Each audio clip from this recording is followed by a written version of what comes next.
the class level variables.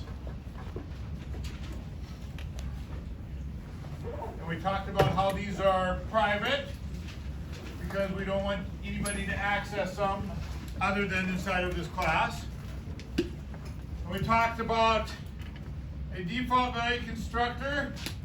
Purpose of the default value constructor was? In case no attributes pass through. Purpose of default value constructor If was? there's no otherwise specified, it'll give you whatever your default inputs values are. It's like 0, null, false, whatever Change it the is. default value from 0, null, or Or false. whatever you set up to be.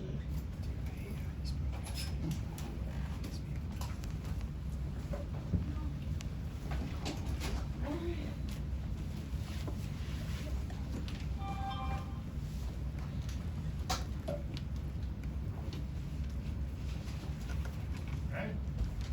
Then we talked about an explicit value constructor. And the point of the explicit value constructor was? Go ahead, Ian. Why are you sitting down a row? Why are you don't sit there usually. You sit next to Kyle usually. It creates an object with an explicit non. Right, so don't create a default object.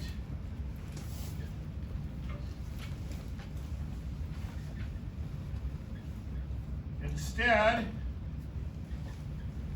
create an object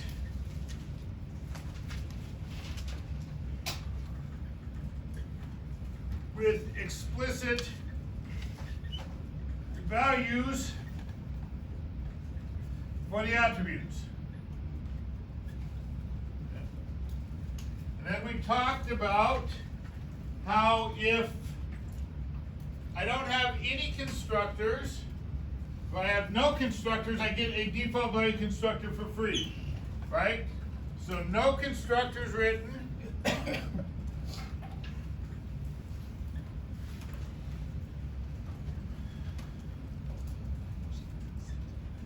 Default value constructor is automatically provided. And that is all that's going to do is set your default values to 0, null, or false, depending on what you're doing, right? But the moment you write a constructor, an explicit value constructor,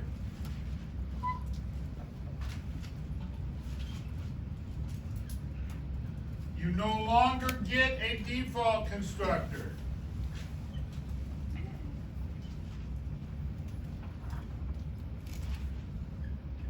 Okay? So the moment you write an explicit value constructor, you no longer get a default value constructor. We can see that here. Here's an explicit value constructor. Right? If I come back here to main, and I try and make this into a default value constructor, then this code is not going to compile because I have an explicit value constructor. It says you didn't write a default value constructor. Sorry, but no. Okay. So now I have two explicit value constructors. So now I want to print out my object. So I'm going to say system.out.println a student. Okay? And I want you to see what it prints out here when it prints out. So we execute this, we compile it, we execute it. So notice that it printed out Place in memory. student at and the memory location of where that object is at. Okay? So what we're doing here is we're trying to print out, what we want to do is print out the contents of that object. We want to print out Blanina GAN 1234 5.0. What we're actually getting is the type of object it is and where it's at in memory. And here's why. Right? Because remember what we have here. We have a student that refers to an object. Within that object then is this. Okay. But when we say SOP a student or system.out.print a student, it says, okay, give me the contents of the triangle, which is a student object at whatever memory location it's being held at. What we ultimately want is we want to print out the contents of the object, not what the object is and where it's at. Okay? That makes sense. To do that, in the student class, we are going to write a special method. Okay? And that special method is called the toString method. And the toString method will always have this method header. Regardless of the class it is in, regardless of where I write it, the method header on the toString will always be this: public string toString, open and close parentheses. Okay? Now, if I happen to spell this wrong, which I have done before because you've all seen me type as I stand up here, and I accidentally get rid of, so let me do it this way, right? So, for right now, I'm just going to do this so you can see what's going on before I go on. So I'm just going to say return student because it has to return a string.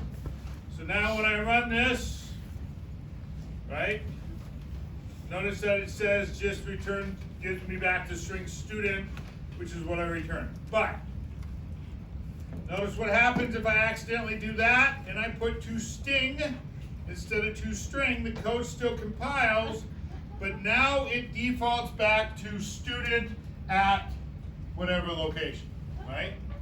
So what we can do is we can put a compiler flag in there that says, hey, did you write the toString method properly? Meaning, is the method header what Stu told you it should be? Okay? And that compiler message is at override, the at symbol, at override like so. So now notice what happens. Now when I go to write this, this compiler flag here at override says, hey, you did not write the toString method, you actually wrote toSting here. Okay? So this is not required. You don't ever have to put at override in your code. But it is just a nice check to prevent you from messing up and spelling something wrong or doing something you're not supposed to do. Right? Now when I come back here and make it back to toString, I compile this. Notice that the compiler flag or the at override is ignored because the toString method has the proper method header on it. All this does right here is say, does this method header match something somewhere else in the system? And the answer says, in this case, yes. Before it says no. Kelly. So how badly, if you misspell treating the stick, how badly can I mess up the rest of the code? Well, you just saw that. If I spelled toSting wrong, right? Yeah. And I didn't have that override on it, I would get the wrong output. Okay. So it messes you up pretty bad depending on what you're doing. Okay. So we're putting these compiler checks in there. Again, they're not required. You don't ever have to put at override in there, but you're crazy not to, right? It's just a nice check by the compiler, but it's not required. Key. Do you just put it once on top of the method header? Or? Every time you are going to write a method that you know should be some method header that's a proper method header, whatever. So in this case, this is the only one we have right now. But when we get to equals, we're going to have one. When we get to hash code, we're going to have one. When we get to compare to, we're going to have one. So there, every time you write a method that you know you're getting that method header from somewhere else, then you're going to put it there. You don't, again, have to, but if you want to, you put it above that method right there. Great, but it's a great example. He's got a great question. What happens if I come here and I say at override on top of my constructor, right? Because I know students, and the first thing students do is, oh look, that worked, so let me put it everywhere, right? That would be Paul. Throw it against the wall and see what sticks, right, Paul? Pretty much, man. Yeah. Right? So we have a saying for that. I threw code at it to shut the compiler up, right?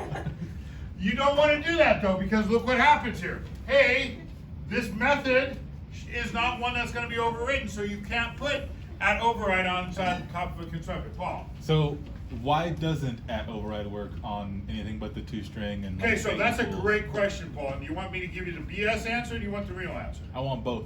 Okay? So the BS answer is it doesn't work because in the API, it's looking for very specific things, like two-string. Okay. And since you're creating your own type, there's never going to be a student in the API that it can ever understand. So that's kind of the BS answer. The truth is, and this is the truth, when you get to 211 next quarter, for the two of you, I love it. Everybody always looks up at me when I say that. You all know I'm kidding. Okay, but when you get to 211 next quarter, part of the subject content in 211 is this concept called inheritance. I'm a parent, I have children, my children inherited my stubbornness, that kind of thing, right? So there's this idea of we have a parent, grandparent, that kind of thing, and we inherit characteristics from those parents, right? So in the world of Java, that is very, very much what it is in Java. So in Java, there is one parent to everybody. And that one parent class to everybody is the object class, okay? Unless otherwise specified. Right now, student is actually inherited from object in the Java language. And this is a whole bunch of lectures next quarter, but the truth behind it is the way I wrote student is it is actually a direct child of object, okay? And so when I say we have this inheritance relationship, we have a set of methods that we get out of object. One of those methods that we get out of object is two-string. So when we say add override, it's really saying, is there a method called this in the object class? Make sense? Yeah. So it's kind of, without going into great detail, you kind of get the picture. So everybody's coming from object right now, and we're saying, okay, is there something in object? So when I put add override, it says, is there something in object? Well, obviously there's not a student constructor in object here, right? But there is a two-string.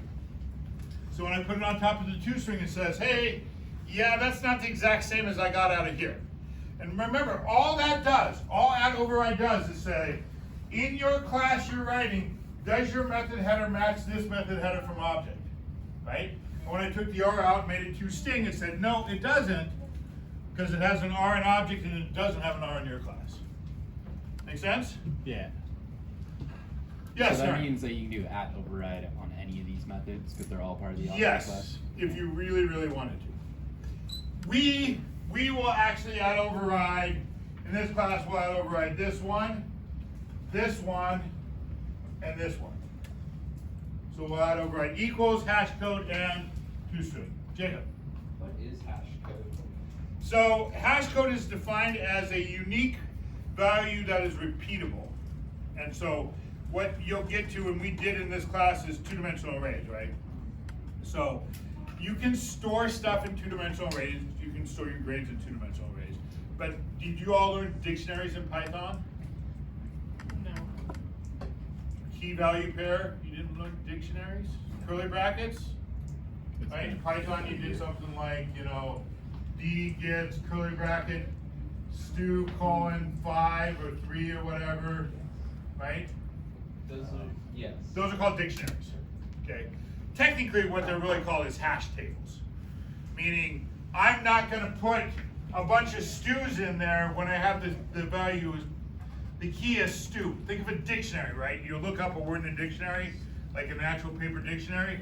You don't see the word stew 14 times for all the different definitions of it, right? You see it once in there, and then just all the definitions on the right-hand side type of thing. It's the same concept. So we use hash code for finding where it's at in that dictionary in a very fast fashion. Okay? Other questions?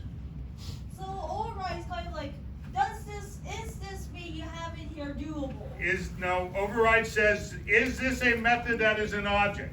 That's what it means. Okay. It's basically And if spell it's check. not, throw exception. What? I said it's basically spell check. Yeah, it's like spell It check. is. It's Yeah. basically, well, it's also basically spell check with, but also for parameters too, right? Because I can spell two-string correctly, but I can give it parameters in my class where it doesn't have parameters there. Oh, yeah. You see what I'm saying? Mhm. So it's a method header check to say, is this method header match exactly the one at an object? But in a sense, you can think of it as spell check, right? Because when you start adding extra shit now, then it's not spelled the same way. Right. Right? Go ahead, Paul.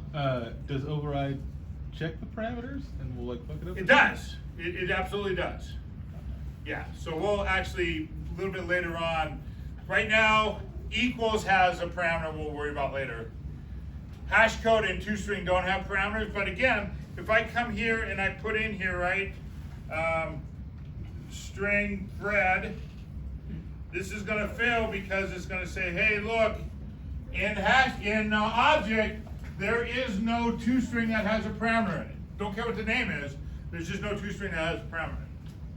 So, it literally checks the method header. It says, is this method header right here the exact same method header as this one right here? And the answer is no, it's not, so it's not gonna compile. Yeah. Where is the string student being returned to? So, that's a great question, right? So, let me come back here and finish writing this and then I'll answer your questions, okay? Yeah. Okay, just don't let me forget. Okay, so that's the proper toString method header. Everybody agrees with me on that, right? And again, regardless of the class you're writing, it will always be that. Public string toString, regardless of the class.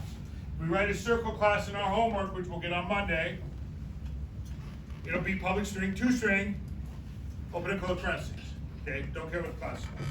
Now, what we want to do in here is it is up to us to build a string that represents the contents of the object. What are you shaking your head for, Sydney? Oh, we were just talking about how great you are. Oh, yeah, thanks. He said that's nice. Here, would you like to wipe the brown off the tip of your nose? What's that? No. It was I kind think I of. wear black shoes today because it's getting pretty deep in here. Right? Okay, so what it is up to us now to determine what the contents that gets displayed to either the file or to the string, or to the screen, I mean, the contents of that object, is it up to us to determine how we want to display the contents of that object. Okay, that's the idea of toString, is we don't want to know where it's at in memory, we don't want to know what object type it is, we want to format the contents of that object in a way that makes sense to us. So in our case, we're going to do it this way, just for this example.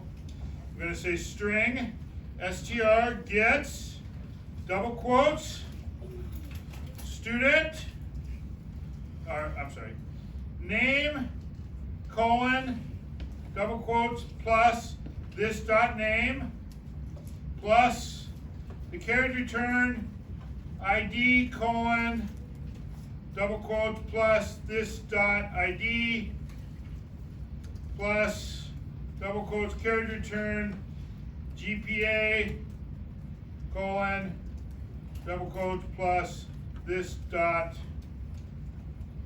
GPA, right? And so now here, we are going to return str, okay? So what's gonna happen, I forgot your name again, what's your name again? Zach. Zach. So Zach's question is, hey, how the heck does this know here to call the toString method, right, Zach? That's kind of what you're asking me? Okay, so anytime we put the object name in a system.out.print or concatenated to a string of any kind, it automatically calls the toString, okay? So anytime we take the reference type and do anything that's string related to it. So if I did this, right, if I did this, it's gonna do the same thing, and I will show you this in a minute, right? If I said string st gets a student plus double quotes like so, okay? And I put in here st, okay? Let me put a breakpoint here so you can see what's gonna happen, okay? We get to that line of code, we step in, it automatically calls the toString because I'm taking a reference and I'm converting it into a string is what I'm doing. Okay? Oh, so So it's like- an implicit call to the toString method. Okay? Builds me that string, returns that string, concatenates it with the empty string, and prints it out to the screen. Okay? So anytime you try to do anything with the reference by putting string around it or double quotes around it or anything like that, you will automatically call the toString. Now there's a difference here, and it's a big difference. There's a difference between this line of code here and this line of code here.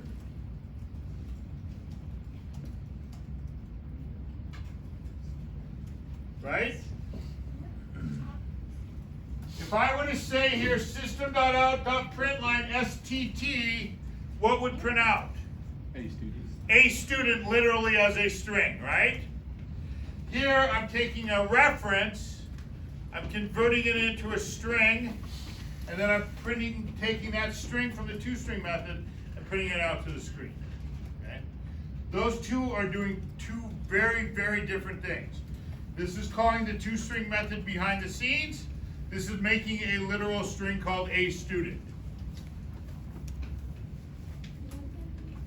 Questions? Everybody okay with that? Yes, but could you leave it up for a sec while I write one? No. Of course. Can I get rid of the a student, Aiden? This one right here? Are you okay with that? Yeah, sure. Okay. Would you like me to show you the toString again, Aiden, or not? No, I did catch that. But I see the other tab. Let's make sure you've done. You done, Aiden? Yes, Okay. So you want to see the toString right there? Yeah.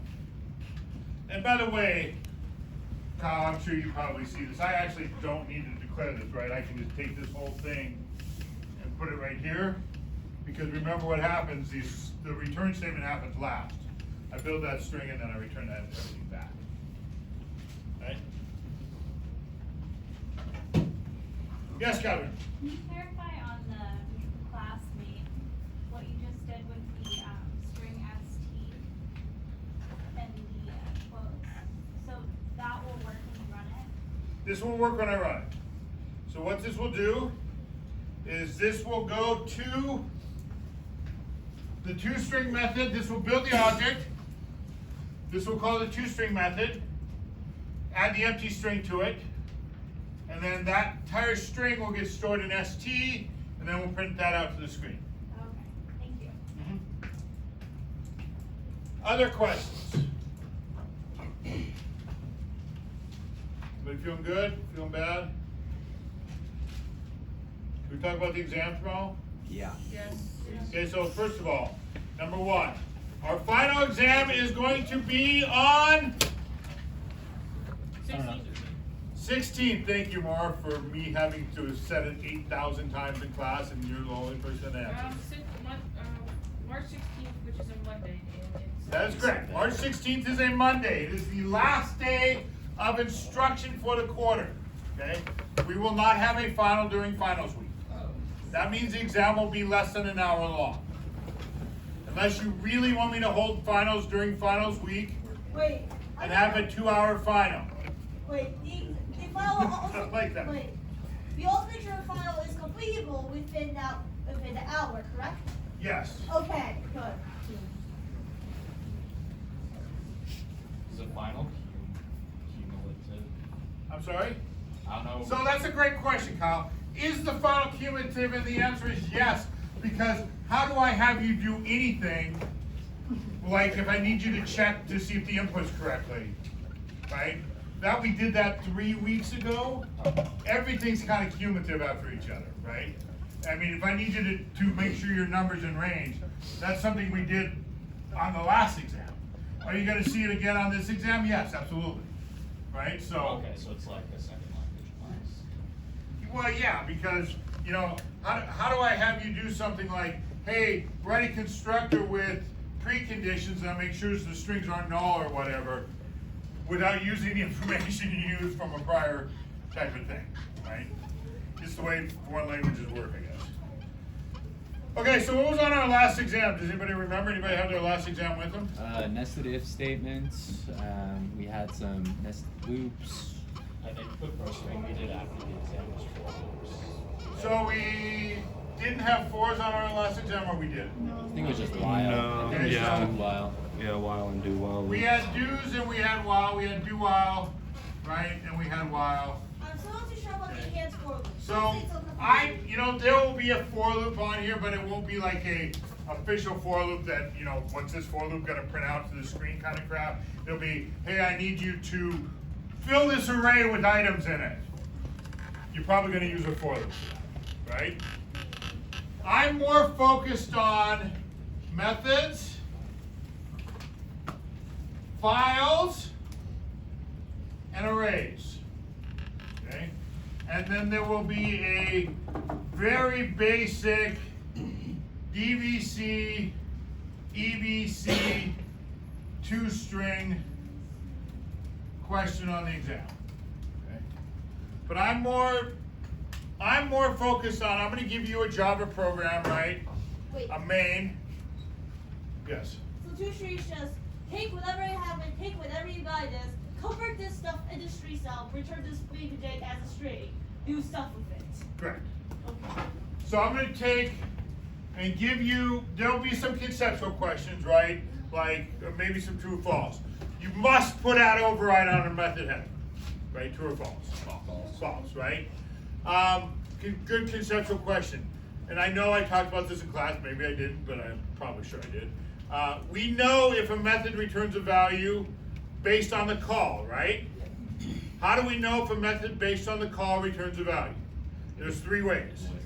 Read the method like public. There's an assignment operator to its left. There's some other operator to its left or its right, plus, divide, multiply, whatever.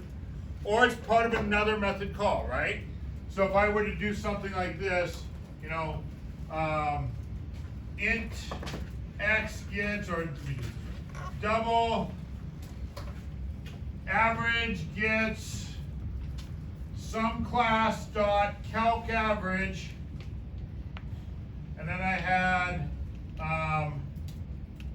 some class dot read num KB and a 5.0. I would ask you, does calc average return a value? Yes. It does, right? And I know that because of that assignment operator right there. Does read num return a value? Yeah. It does, because it is part of another method's parameters, right? So it's a parameter to a method call, so that's going to return a value. And then likewise, we also know that some read num might return a value if we did something like this, right? Plus 6, right? That says, hey, this is going to return an integer, and then we're going to add that integer onto the 6, right? So I'm talking basic conceptual questions like that, right? What's, I have to use this reference every time I access a class level variable. Technically that's false, but you're going to put true because Stu's told you to, type of thing, right? It's just, I'm trying to get you to think about all the little things we did. If I write an explicit value constructor, I don't need to write a default value constructor. That's true, right? Yeah. If I want a default value constructor and I have an explicit value constructor, I have to write it. Those kind of concepts, right? If I don't want to print out the contents of the object, I don't have to write a two-string method. That's a true statement. What I'm going to get on that is the object type and where it's at in memory, but I'm still going to get something printed out, regardless if I write a two-string or not. Because that's what the two-string and object does, is it gives me the type and where it's at in memory. Okay? So there will be a handful, 3, 4, 5, maybe at the most, kind of conceptual questions. Okay? And then it's going to be a few methods. Here's a main array-based, type of thing. So fill this array with numbers, calculate the average. There will be a sorting question on there. Again, I won't expect you to write the sort algorithm, but I will expect you to tell me what it looks like after the first pass, second pass, that kind of thing. We did that in class. right? So it's mainly gonna be everything we've done on our labs up to but minus the 2D lab, right? I'm not gonna ask you a 2D question, a two-dimensional array question. Maybe, I don't know. I might, if I ask you a 2D question, it would be simply to print out a two-dimensional, right? And I'm not gonna specify you have to use a for loop or an enhanced for loop or anything like that. You completely free up to you what you want to use. I've learned a long time ago that I used to say, you know, do it with a for loop, and now you do it with an enhanced for loop. Well, some people just don't get that, right? So I'm punishing them. They understand how to use a while loop to do that, and I'm punishing them for not using a for loop. I don't think that's right. Unless you didn't fall, then I don't. Yes? So I sort of why you use the enhanced for loop. I don't know, I mean like. It's just an easy way to do things without having to write a bunch of extra code. But for loops technically do the same thing. They do the exact same thing, yes. So they both function the same, it's just. Technically, they're not quite exactly the same. Enhanced for loops are only for printing out. For loops are for both printing out and filling up the array or whatever. Other questions? Anything by you? I will be here like always, 5 minutes late, 5 minutes early. So you can get started, so you can have pretty much the full hour type of thing, and then the kids from the next class will be trying to stream in while you're trying to stream out.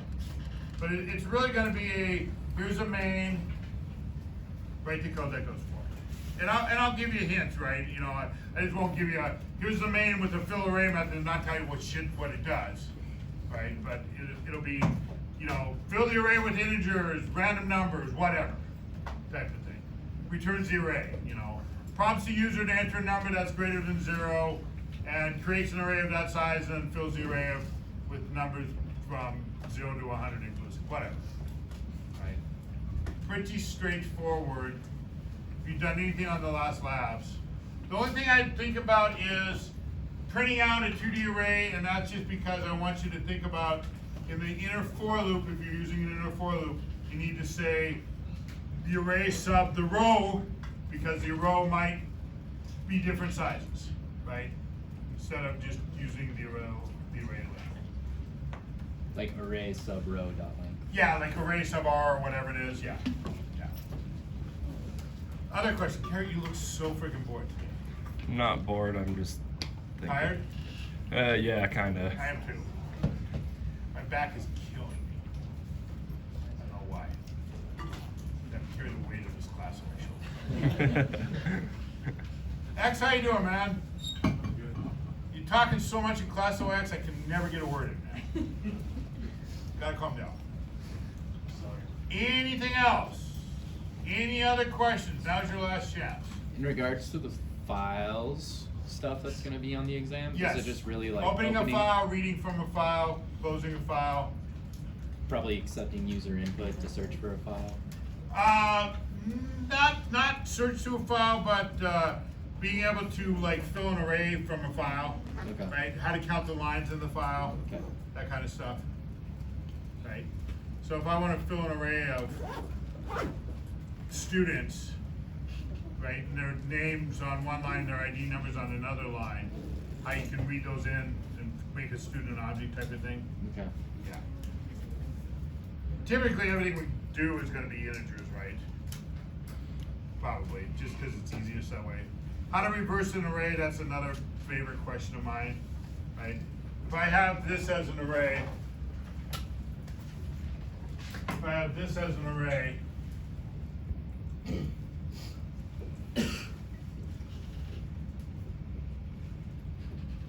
when I get done with that, without declaring a new array and copying everything over,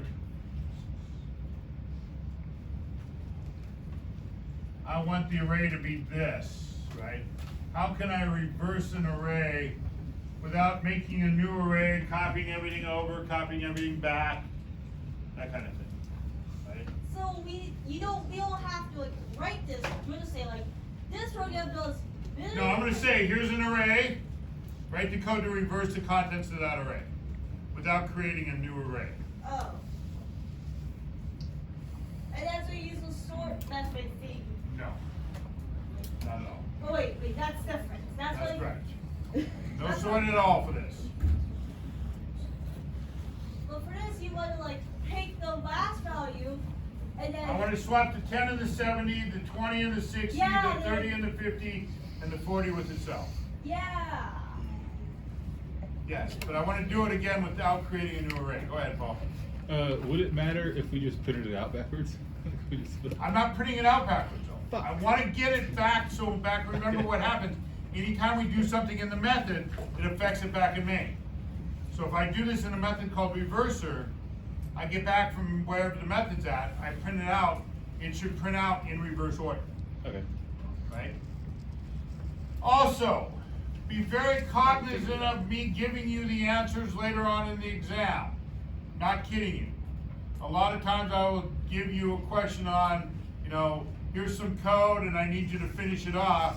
And then later on I'll ask you a question about the code that I've previously written for you. Right?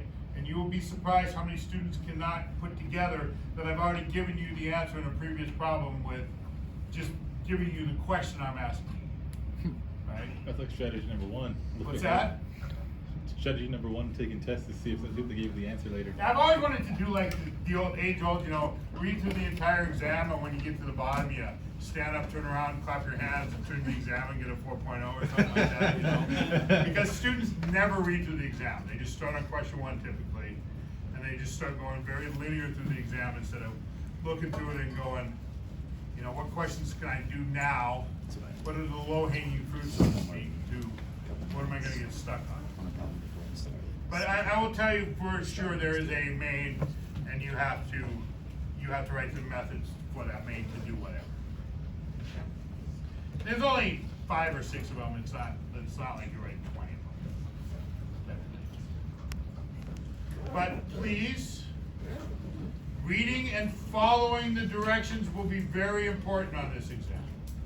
Some of you seriously struggle with that. Right?